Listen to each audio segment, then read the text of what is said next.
I really want to know how she was almost in Squid Game, and also I want to know like the details. Give us the deets there, Jay. Give us the deets. I want to know. Are you ready? Let's go.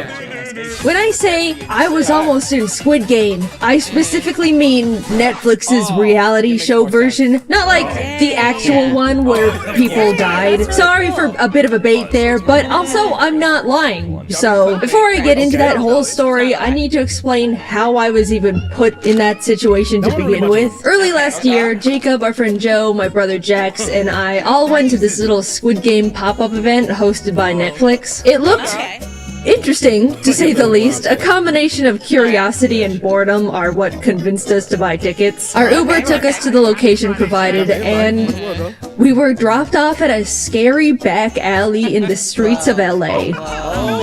Are you sure this isn't a setup for, you know, the real thing?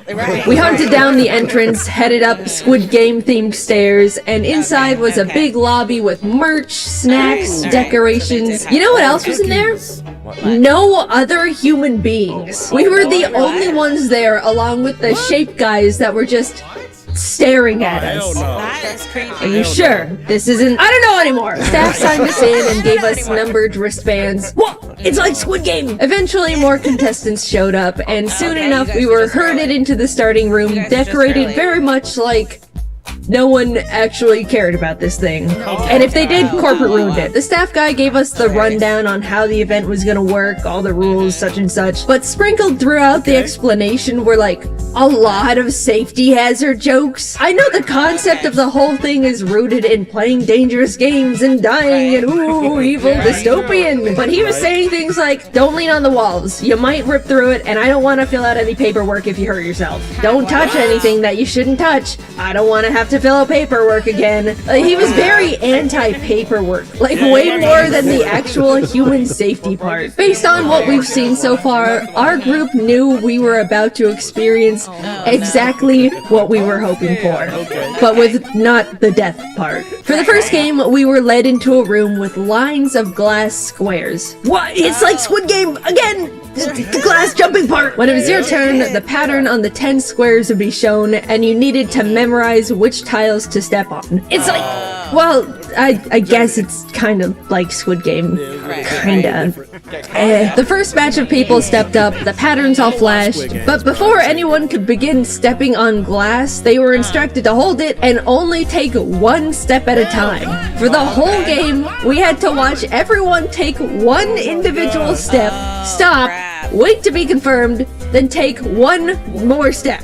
For 10 spaces, in like 6 groups total. Also, I think that whatever mechanism they used to track if people were out or not was super busted, because literally only like 5 people in total got their pattern right. Joe, Jacob, and Jax all swore they memorized their pattern correctly, but were eliminated anyway. I know I botched mine up though. I've got paper shredder brain. They could give me one tile to memorize and I would still forget it. 25 of the 30 people failed their very first puzzle. Now, Netflix knew that if people paid $40, yeah, 40, to be in this shitty little Squid Game event, and then had to go home after the first game, they would be pretty upset. So the rule was, for the first 4 challenges, no one would be eliminated. Yay, woohoo, phew, that was a close one. In the next room, they tried to combine both the honeycomb game and the marbles game from the show, but what was put together was throw marbles in the shape on the table to win other people's marbles.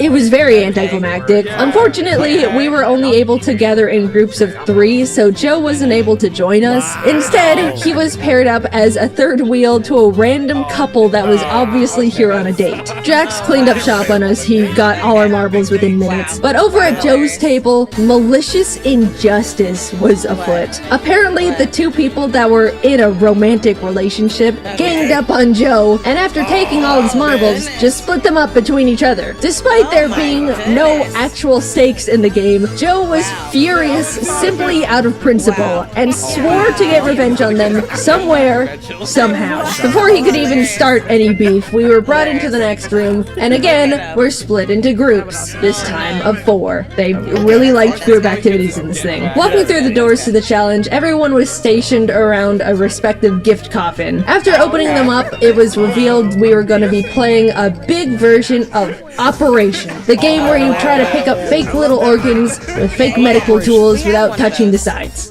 So, simulated surgery. Like, I guess that was kinda in Squid Game. At least they decorated the boxes like it, but I mean, we're really pushing it at this point. Jacob and I randomly got paired up with this married couple, and the four of us started inspecting the tools when suddenly the woman goes, "Oh, will you pass me the forceps?" She's a surgeon. Oh my god. We just happened to be paired up with a lady whose literal job was operation. The challenge began and the three of us took our hands off the tools, she cracked her knuckles, and we watched as all the plastic organs were suddenly out of the prop body. Not surprisingly, our team was the first to finish. When we got back together with Joe and Jax, we explained how we got super lucky to be paired up with an actual surgeon that literally soloed the whole thing. And Joe was like, "Wait, that guy was a surgeon?" And Jacob and I had to shake our heads and say, "No, Joe, she was a surgeon." Yes. Damn it. Now that we were entering the fourth challenge, it was time to get serious. This was the first game where people would start getting eliminated for realsies. But not realsies. Everyone was split into two groups and taken to one side of a wall where there was a bunch of prop boats. It was a kind of not really IRL version of Battleship where we had to try and shoot down all the other side's boats, and the team that won would progress into the fifth game. I would describe this idea as good enough. Sure, you know, we didn't get to choose where to put our boats since they were bolted to the floor, but I guess we did only pay $40 to be here. For some reason though, the staff member on our side was, we can call it extremely helpful. At first he was saying general tips, like, so if they still have a 4-tile boat, let's check all the areas that could fit that. You know, saying vague hints to help us out a bit. But by the end of it, he was just straight up telling us, if I were you guys, I would shoot right here. Like, this guy wanted us to win, and win fast. So either he had some kind of bet going on with the other staff members, or dude just had places to be. All the other team's boats were sunk, and the remaining 15 or so people were led into the semi-final game. It was obvious as soon as we saw her, we were finally playing the classic red light, green light. It was decorated like the show, the doll was there, but there were giant gift boxes scattered around the room to act as obstacles, because when you think about it, red light, green light isn't high stakes when staff can't actually shoot the contestants. Like, something had to be added to spice it up a bit. We gathered on the starting line, and the game started. As we were playing, I was thinking, how are they measuring if we're moving or not? You know, I doubt they recreated the entire motion tracking doll thing just for this pop-up that's getting torn down after a month. I figured the only thing they could be using to track motion is our wristband, so in between the green lights, I focused extra hard on making sure my wrist stayed as still as possible. In fact, I was focusing so hard on my wrist that I didn't even realize I was the first one to pass the finish line. Unfortunately, similarly to the janky glass memory game, it seemed like a lot of the wristbands were super wonky as well, because a lot of people got pinged as eliminated, no matter how still they were, including Jacob and Jax, which was a huge buzzkill. Either that, or they were just built to be super sensitive, and somehow my weak little carpal tunnel wrists decided to not shake for the first time in 5 years. I turned back to see just 3 people left. One of them being Joe. They all lunged forward, and as red light was called for the final time, I watched as Joe tripped and crashed into them, causing every person left to topple to the floor. Their wristbands deemed them eliminated. As Joe was walking past me to the dead area, I asked what happened, to which he said, I got him. What a guy. Joe had intentionally sacrificed himself to bump those people because they were the couple that ganged up on him during Marbles. He had finally gotten his revenge. Was it petty? Yes. Did he probably ruin their date? Yes, but do I also not care and think that was the funniest shit ever? Absolutely, Joe was awesome. I was somehow the only one in our group moving on to the final round. Me and the other 4 winners of Red Light, Green Light were brought into Squid Game. And everyone else was there too, watching from behind a little bit. Jaden, Squid Game is so rough and tough. How did you fare against the 4 other dudes that made it to the end? In real Squid Game, the guy got stabbed. Did you get stabbed? You're probably wondering. And oh dear viewer, no, I did not get stabbed. In fact, I didn't get hurt at all, because Netflix didn't want to deal with paperwork. Instead, we played hold a fake egg on a spoon and attack each other until there's 1 egg standing, but attack in a way where there's no paperwork. Which is fine with me, because I doubt any of us actually knew how to play Squid Game anyway. The buzzer rang and everyone started shifting around in the shape. Since I, for some reason, have experience in high-stakes game tournaments, I deployed my signature strategy of don't bring attention to myself. I simply dodged and weaved between the guys swiping at each other's eggs. I can take someone on in a 1v1, but any number higher, and I've gone well past my capabilities. Eventually, there were just 3 people left. The crowd started yelling, "Get the girl's still in!" And the 2 guys started walking towards me. But then my personal peanut gallery chimed in with, hey, they're ganging up on the girl! Boo! Shame, boo. And that flustered them enough to back away again. Apparently, the power of teamwork and fear of misogyny can persevere through anything. Suddenly, an egg hit the floor. It was just me and non-woman-hating guy number 2. The exact 1v1 I was trying to create. We circled each other, both our spoon-holding arms stretched out as far as they could go. He swung at my egg a couple times and I managed to dodge, but I couldn't win this thing if I didn't go on the offense. Right, you're gonna have to hit his egg. What if I just...